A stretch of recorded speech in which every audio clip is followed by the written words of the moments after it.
ಪಶ್ಚಿಮ ಬಂಗಾಳದಲ್ಲಿ ಭಾರತೀಯ ಜನತಾ ಪಾರ್ಟಿಗೆ ಇವತ್ತು ಒಳ್ಳೆ ಭರವಸೆದಾಯಕವಾಗಿ ಇವತ್ತೇನಲ್ಲಿ ಒಳ್ಳೆ ಲೀಡ್ ಸಿಕ್ಕಿರುವಂಥದ್ದು ನಮಗೆ ಸಂಪೂರ್ಣ ವಿಶ್ವಾಸ ಇದೆ. ನಮ್ಮ ಸರ್ಕಾರ ಅಲ್ಲಿ ರಚನೆ ಆಗುವಂಥದ್ದು ಪ್ರಥಮ ಬಾರಿಗೆ ಏನು ನಮ್ಮ ಮೂಲ ಜನಸಂಘದ ಅಧ್ಯಕ್ಷರು ಶ್ಯಾಮಾ ಪ್ರಸಾದ್ ಮುಖರ್ಜಿ ಅವರೊಂದು ಪ್ರಾರಂಭ ಮಾಡಿ ಸ್ಥಾಪನೆ ಮಾಡಿದಂಥ ಪಕ್ಷ ಇವತ್ತು ಅಲ್ಲಿ ಅಧಿಕಾರಕ್ಕೆ ಬರ್ತಿರುವಂಥದ್ದು ನಮಗೆ ಸಂತೋಷ ತಂದಿದೆ. ಅದರ ಜೊತೆಯಲ್ಲೇ ದೇಶದ ಸ್ಥಿರತೆ, ಸುಭದ್ರತೆ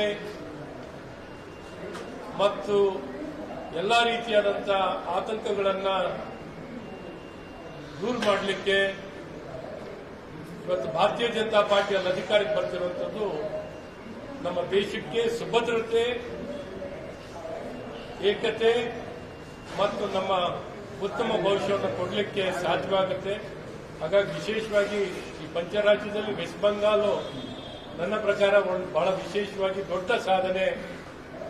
ಅಲ್ಲಿ ಎಲ್ಲ ರೀತಿಯಾದಂಥ ಕೋಟೆಯನ್ನು ಕಟ್ಕೊಂಡು ಕೂತಿದ್ರು, ಪ್ರಜಾಪ್ರಭುತ್ವವನ್ನೇ ಬುಡಮೇಲು ಮಾಡಿದ್ರು ಅಲ್ಲಿ ಟಿಎಂಸಿ ಪಕ್ಷದವರು. ಇವತ್ತಲ್ಲಿ ಜನರು ಒಳ್ಳೆ ಸಂದೇಶ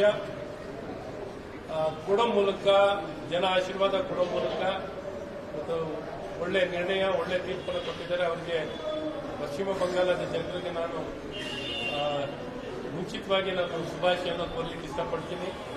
ನಾವು ಎಲ್ಲ ಪ್ರತಿಯೊಬ್ಬನೊಬ್ಬ ಭಾರತೀಯನಾಗಿರೋನು ಇವತ್ತು ಪಶ್ಚಿಮ ಬಂಗಾಳದಲ್ಲಿ ಇಂಥ ಒಂದು ಒಳ್ಳೆ ತೀರ್ಪು ಬರಬೇಕು ಅಥವಾ ಇಂಥ ಚುನಾವಣೆ ತೀರ್ಪು ಭಾರತೀಯ ಜನತಾ ಪಾರ್ಟಿಯ ಪರವಾಗಿ ಬರಬೇಕು ಅನ್ನೋಂಥ ಪ್ರತಿಯೊಬ್ಬ ಭಾರತೀಯನು ಬಯಸ್ತಿದ್ದ.